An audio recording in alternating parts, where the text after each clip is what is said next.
Sahabat RPK yang dikasihi Tuhan, dimanapun Anda berada. Shalom besem Yeshua HaMashiach, salam sejahtera dalam nama Yeshua HaMashiach, dalam nama Tuhan Yesus Kristus, Juru Selamat kita. Selamat mengikuti siaran Tekiah, telah kata Ibrani Alkitabiah, bersama saya Gembala Benyamin Obadiah, Ketua GKMI, Gereja Kehilat Mesianik Indonesia, Jakarta. Saudara dapat mengajukan pertanyaan ke 0812-9912-430. Hari ini kita akan membahas kata Megushim, Me'eretz, Misrah, para majus dari tanah timur. Dalam bahasa Ibrani, ini dieja Mem, Gimel, Vav, Shin, Yud, Mem, dibaca Megushim. Artinya para majus. Kemudian Mem, Alef, Res, Sayin dibaca Me'eretz, artinya dari tanah. Lalu Mem, Shin, Res, Ket dibaca Misrah, artinya timur. Megushim, Me'eretz, Misrah, para majus dari tanah timur. Matius 2 ayat 1, sesudah Yesus dilahirkan di Bethlehem di tanah Yudea pada zaman Raja Herodes, datanglah orang-orang majus, Megushim atau Yunaninya Magoi, dari timur ke Yerusalem. Kita sudah membaca bahwa pertama kali malaikat mengabarkan berita kelahiran Mosia, Juru Selamat, kepada para gembala di Padang Efrata yang tinggal bersama domba-domba mereka pada malam hari. Mengapa pertama kali diberitakan kepada para gembala? Pekerjaan gembala adalah pekerjaan yang menuntut perhatian pada kehidupan, yaitu kehidupan domba-domba yang digembalakannya. Gembala yang baik adalah gembala yang membela domba-dombanya ketika mereka diancam oleh serigala. Gembala harus menjadi Mosia, Juru Selamat bagi domba-dombanya. Perlu ditambahkan, Padang Efrata adalah tempat pengembalaan khusus bagi domba-domba yang diperuntukkan sebagai korban di Bait Suci pada hari-hari raya yang ditetapkan oleh Tuhan. Misalnya, ribuan anak domba yang disembelih pada hari raya Pesak di Bait Suci diambil dari kawanan domba yang digembalakan di Padang Efrata. Demikian juga pada hari-hari raya lainnya. Jadi gembala-gembala di Padang Efrata itu mewakili kepentingan seluruh bangsa Israel dengan menyatakan kelahiran Mosia, yaitu Mesias di kota David, Bethlehem, kepada para gembala. Malaikat-malaikat sesungguhnya menyatakan bahwa Mesias yang telah lahir itu akan menjadi gembala Israel, seperti yang dinubuatkan oleh Nabi Mika. Maka ia akan bertindak dan akan menggembalakan mereka dalam kekuatan Adonai, dalam kemegahan nama Adonai Elohim. Mereka akan tetap tinggal, sebab sekarang ia menjadi besar sampai ke ujung bumi. Mika 5 ayat 3. Dalam masa pelayanannya, Yeshua berkata, "Akulah gembala yang baik. Gembala yang baik memberikan nyawanya bagi domba-dombanya." Sedangkan seorang upahan yang bukan gembala dan yang bukan pemilik domba-domba itu sendiri, ketika melihat serigala datang, meninggalkan domba-domba itu lalu lari, sehingga serigala itu menerkam dan mencerai-beraikan domba-domba itu. Yohanes 10 ayat 11 dan 12. Dalam ucapan ini kita mendengar pengakuan Yeshua bahwa dialah Mosia Israel yang menyerahkan diri untuk menyelamatkan umatnya. Dari sisi lain, Mesias yang telah lahir itu sesungguhnya yang menggenapi persembahan korban domba sebagai tanda nubuat akan Mesias yang akan datang. Hal ini disingkapkan oleh Rasul Rabi Shaul Paulus, sebab anak domba Pesak kita juga telah disembelih, yaitu Mesias, 1 Korintus 5 ayat 7. Jelas, pilihan pemberitahuan kelahiran Mesias kepada para gembala merupakan petunjuk bahwa Mesias yang telah lahir akan menjadi Mesias yang menyerahkan nyawanya pada posisi anak domba Pesak yang disembelih. Dalam bahasa rabbinik, Mesias yang berperan demikian disebut Masiah ben Yosef, Mesias anak Yosef. Yesus berkata, tidak ada kasih yang lebih besar daripada kasih seorang yang memberikan nyawanya untuk sahabat-sahabatnya. Yohanes 15 ayat 13. Kelompok kedua yang tercatat mengetahui kelahiran Raja Mesias ini adalah para Majus, Ibraninya Megoshim. Dalam naskah asal Yunani tertulis Magoi. bentuk jamak dari Magos, yang diterjemahkan sebagai orang-orang Majus dalam bahasa Indonesia. Dalam terjemahan bahasa Inggris, mereka disebut wise men, orang-orang bijak. Mereka tidak dilawat malaikat, tetapi mereka melihat tanda bintang di langit. Siapa sebenarnya orang Majus atau Magos ini? Magos berasal dari kata magi, merupakan kata pinjaman dari Persia yang digunakan untuk menggambarkan astrolog yang mungkin juga berfungsi sebagai imam Zoroaster. Mereka dipandang sebagai ahli dalam hal supranatural, ilmu perbintangan yang mampu menafsir mimpi dan tanda-tanda di langit. Dalam kitab Daniel, tokoh-tokoh ini mencoba menafsir mimpi raja bersama dengan orang Kaldea atau Kasdim, yaitu dengan kata lain untuk Babilonia. Karena Daniel yang Yahudi terbukti menjadi penyingkap arti rahasia mimpi yang terhebat di Babilonia, maka ia disebut pemimpin, archonta dalam bahasa Grekanya, dari orang Majus. Magon, Kasdim, dan tukang sihir. Itu dari Daniel 5 ayat 11 di dalam Septuaginta. Bahwa keahlian meramal dengan melihat bintang, astrologi, berasal dari Kasdim atau Babilonia, kita dapat lihat dari buku sejarah kuno yang disebut buku atau kitab Yasar, pasal 8 ayat 2-4. Saya bacakan. Di sana diceritakan bahwa ketika Abraham lahir, para ahli ramal berkumpul di rumah Terah, ayah Abraham. Malam itu mereka mengamati bintang di angkasa. Lihatlah, satu bintang yang sangat besar datang dari timur melintasi langit dan menelan 4 bintang dari 4 dari sisi langit. Bagi mereka ini pertanda bahwa anak Terah yang baru lahir ini akan bertumbuh berlipat ganda, memiliki seluruh bumi. Keturunannya akan membunuh raja-raja besar dan mewarisi negeri mereka. Mereka kemudian memberitahu pertanda ini kepada Nimrod, sang penguasa bumi saat itu. Dan akibatnya Nimrod meminta bayi Abram yang baru lahir itu diserahkan kepadanya untuk dibunuh. Terah memberikan anak pembantunya kepada Nimrod, sedang Abraham disembunyikan selama 10 tahun sebelum dititipkan kepada Shem, anak Noah. Kisah ini menunjukkan bahwa Babilonia merupakan sumber ilmu ramal dan nujum.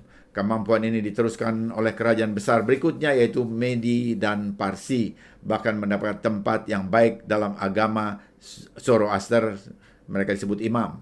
Namun, sekalipun Daniel membuktikan dan mempunyai karunia menyingkapkan rahasia mimpi Raja Nebukadnezar dan Belshazzar yang lebih unggul dari para ahli nujum Kasdim, ia tidak pernah disebut orang Majus.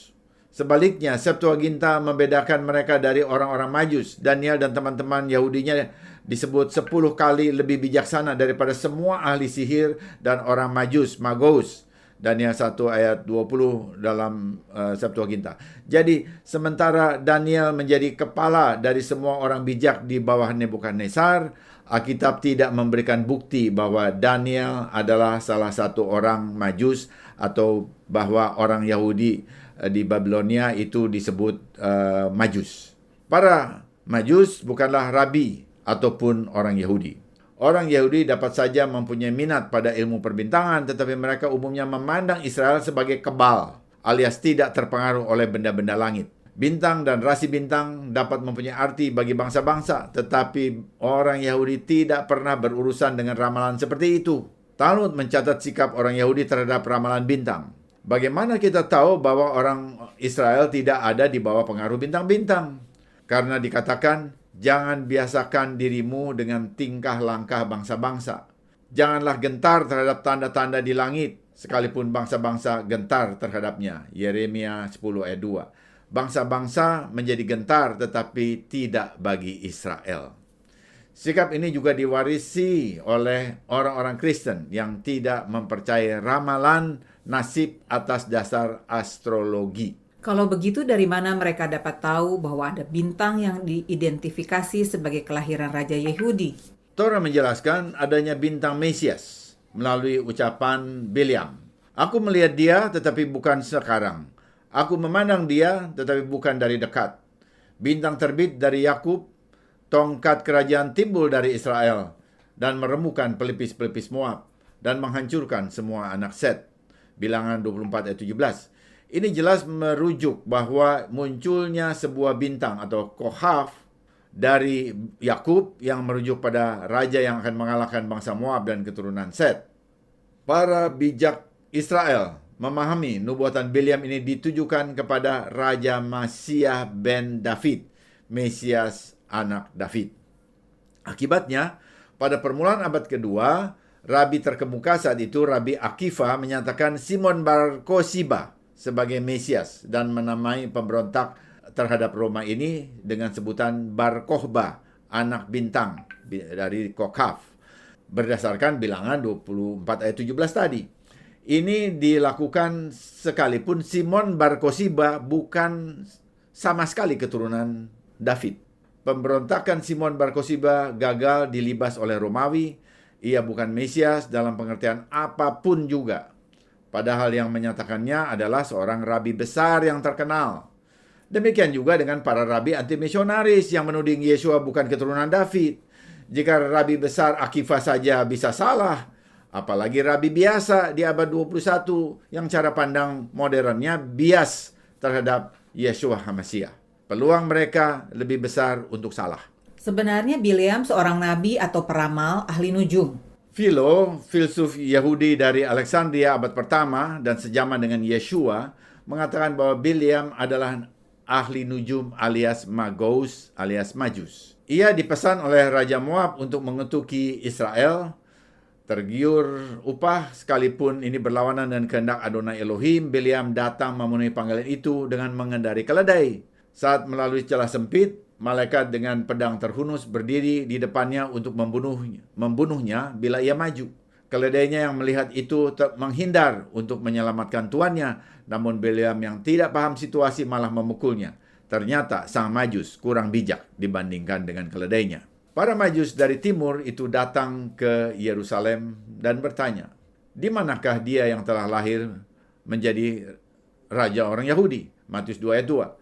Perhatikan, istilah raja orang Yahudi itu dipakai oleh bangsa-bangsa dan bukan oleh orang Yahudi sendiri. Sekalipun mereka dapat melihat bintang yang mengindikasikan kelahiran raja Yahudi, para Majus tidak dapat melihat lebih dalam lagi. Ini perhatikan. Ketika Herodes mendengar hal itu, ia sangat terkejut. Ia segera meminta para imam kepala mazhab Saduki dan para penyalin Torah, itu mazhab Farisi, untuk menyelidiki di mana Raja Mesias akan lahir. Mereka sepakat menjawab, di Bethlehem, Yudea, sesuai nubuat Nabi Mika, dan engkau Bethlehem, tanah Yehuda, engkau sekali-kali bukanlah yang terkecil di antara mereka yang memerintah Yehuda, karena daripada mula akan bangkit seorang pemimpin yang akan menggembalakan umatku Israel. Matius 2 ayat 6. Herodes diam-diam memanggil para Majus untuk menanyakan dengan rinci bila mana bintang itu nampak. Herodes Agung bukan orang Yahudi, tetapi orang Idomea alias Edom, keturunan Esau. Sebagai raja boneka Romawi, ia mencurigai siapapun alias paranoid untuk menjaga tahtanya. Berita kelahiran Mesias Yahudi segera membuatnya merasa terancam. Namun ia berpura-pura seakan-akan ia juga akan menyembah Raja Mesias itu. Herodes secara pribadi meminta para Majus menyelidiki anak yang baru lahir itu di Bethlehem. Mengapa? Karena kelahiran Raja Mesias di bawah penjajahan Romawi bersifat politis. Kabar ini tidak boleh didengar atau diketahui umum. Lagi pula Majus datang dari Partian, yaitu Iran sekarang yang pernah diperangi oleh Herodes. Para Majus tiba di Bethlehem dan lihatlah bintang itu berhenti di atas rumah, bait, tempat sang anak itu berada. Matius 2:11. Ini menunjukkan bahwa para Majus tiba di Bethlehem beberapa lama sesudah Yesua lahir. Yosef dan Miriam telah berpindah ke tempat di sebuah rumah. Bahkan mereka ada bersama dengan para kerabatnya tentunya, karena Yosef orang Bethlehem. Mereka masuk ke rumah itu dan melihat anak itu dan ibunya. Lalu sujud menyembah anak itu dan memberi persembahan kepadanya. Yosef tidak disebut, berarti ia tidak di tempat saat itu. Berapa orang jumlah mereka? Injil tidak pernah mengatakan jumlah mereka.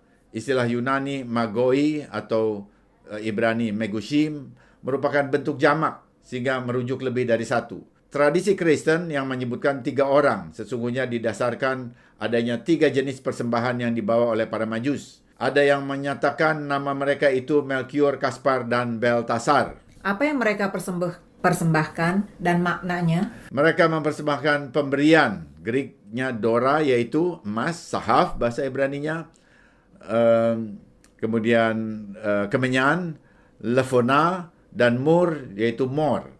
Hal ini menggemakan nubuat dalam Mazmur tentang raja bangsa-bangsa lain dari Tarsis, Seba dan Seba yang membawa hadiah kepada Raja Israel. Jadi ini paralel saja. Orang Majus bukan raja. Itu paralelnya dalam Mazmur 72 ayat 10. Emas melambangkan sifatnya sebagai raja di bumi. Kemenyan melambangkan sifatnya sebagai imam. Dan mur melambangkan urapan saat kematiannya. Atau dapat juga berarti kebajikan, doa, dan penderitaan. Ketiga persembahan ini sesungguhnya secara profetik menyatakan sifat Raja Mesias yang baru lahir.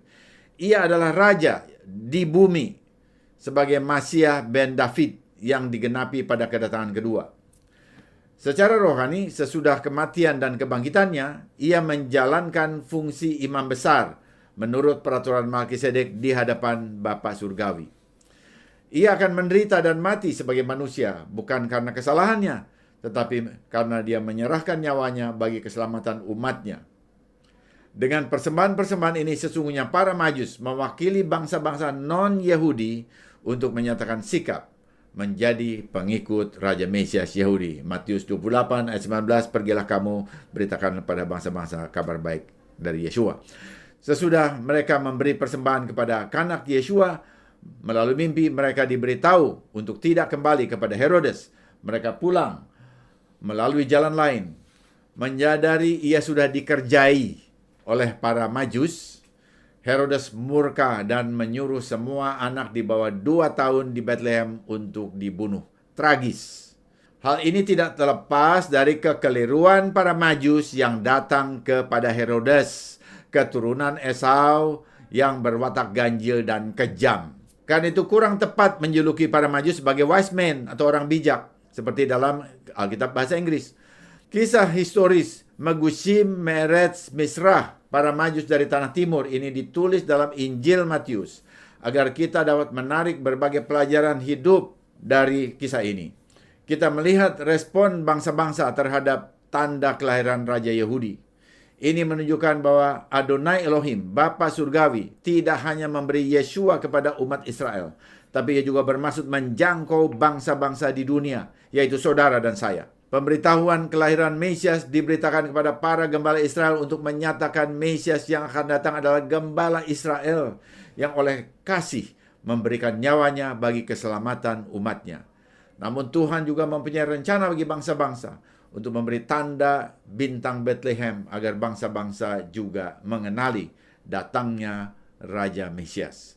Kisah ini menyatakan bahwa kabar baik tentang kelahiran Yeshua dikabarkan pertama kali kepada orang-orang Yahudi dan kemudian juga kepada bangsa-bangsa. Rasul Paulus secara tepat melihat hal ini ketika ia menulis, Injil adalah kekuatan Elohim yang menyelamatkan orang percaya pertama-tama kepada orang Yahudi dan tetapi juga kepada orang Yunani. Roma 1 ayat 16. Searah dengan pemahaman umat Yahudi tentang konstelasi bintang, nasib umat Tuhan tidak tergantung oleh posisi bintang tertentu. Pada akhir tahun menjelang awal tahun, orang percaya tidak perlu mencari peramal dengan astrologi untuk mereka-reka apa yang terjadi pada tahun mendatang. Perhatikan, ketika memasuki tahun 2020 yang lalu, tidak ada satupun peramal dapat menjelaskan datangnya pandemi COVID-19. Firman Adonai Elohim, sebab aku mengetahui rancangan-rancangan apa yang ada padaku mengenai kamu. Demikianlah firman Tuhan, yaitu rancangan damai sejahtera dan bukan rancangan kecelakaan, untuk memberikan kepadamu hari depan yang penuh pengharapan. Dan apabila kamu berseru dan datang untuk berdoa kepadaku, maka aku akan mendengarkan kamu. Apabila kamu mencari aku, kamu akan menemukan aku. Apabila kamu menanyakan aku dengan segenap hati, Aku akan memberi kamu menemukan aku, demikian firman Tuhan, dan aku akan memulihkan keadaanmu. Yeremia 29 ayat 11 sampai 14. Mari kita memasuki tahun baru dengan iman dan pengharapan di dalam Tuhan, karena hanya di dalam Dia pengharapan kita tidak sia-sia. Perjalanan hidup kita dituntun oleh firman Tuhan dengan membaca Alkitab setiap hari secara teratur, dan dari dalamnya Ruh HaKodes, Roh Kudus akan memberi hikmat kepada kita untuk mengambil sikap dan keputusan dalam situasi yang sedang dihadapi. Semoga siaran ini memberkati saudara. Informasi bagi saudara. Siaran Tekiah dapat didengar ulang pada YouTube kanal Kehilat Mesianik _Tekiah. Kunjungi dan subscribe kanal Kehilat Mesianik di YouTube untuk mengikutinya. Telah terbit kalender Mesianik Gereja Kehilat Mesianik Indonesia dengan tanggal Hari Raya Alkitabiah dan foto-foto panorama Eretz Israel yang indah. Hubungi 081 997 1577 untuk mendapatkannya. Bila saudara diberkati oleh siaran Tekiah dan mau kembali memberkati siaran ini, saudara dapat mengirimkan dukungan saudara dengan menghubungi 081 997 1577. Kemajuan teknologi digital memungkinkan kita belajar Alkitab dari perspektif Yahudi Mesianik dari tempat tinggal kita masing-masing dan dengan kecepatan yang kita inginkan, serta dibimbing oleh Rabi Mesianik Rabi Yitzhak Sapira. Sekarang kesempatan ini terbuka bagi sahabat RPK dengan mengikuti kursus online Yesifat Sufu Indonesia secara berkelompok. Juga tersedia buku Sidur Ahafat Olam, panduan doa Mesianik bahasa Indonesia dan Ibrani. Buku The Rivka Remnant, kaum yang tersisa Rivka dalam bahasa Indonesia. Buku ini menjelaskan bagaimana umat Israel dan bangsa-bangsa dapat dipersatukan dalam Mesias Yesua sebagai satu manusia baru pada tingkat operasional dalam pergaulan sehari-hari. Untuk informasi, silakan kontak 081 997 1577. 081 997 1577. Kita juga terus doakan pembebasan sekitar 137 warga Israel yang masih disandera teroris Hamas. Mohon kiranya Adonai mengirimkan para malaikatnya dan memberi hikmat dan taktik jitu pada IDF untuk membebaskan mereka semua dengan selamat dalam kemenangan. Sesudah narasi ini kita akan mendengar lagu rohani Hoshea et Amecha, diangkat dari Mazmur 28 ayat 9 oleh Bari dan Batya Segal. Selamatkan umatmu, berkatilah milik pusakamu, gembalakan dan pimpinlah umatmu, selamatkan dan dukunglah umatmu selama-lamanya. Mesias Yesua datang untuk menyelamatkan umatnya, Israel dan bangsa-bangsa, dari dosa, agar barang siapa yang percaya kepadanya beroleh kehidupan kekal. Amin, amin. Tiba saatnya saya Penatua Ira Natali dan Gembala Benyamin Obadiah mohon diri dari ruang dengar saudara. Sampai jumpa pada siaran mendatang. Yesua keselamatanku, Torah kesukaanku, menuju kepenuhan bangsa-bangsa. Shalom, shalom.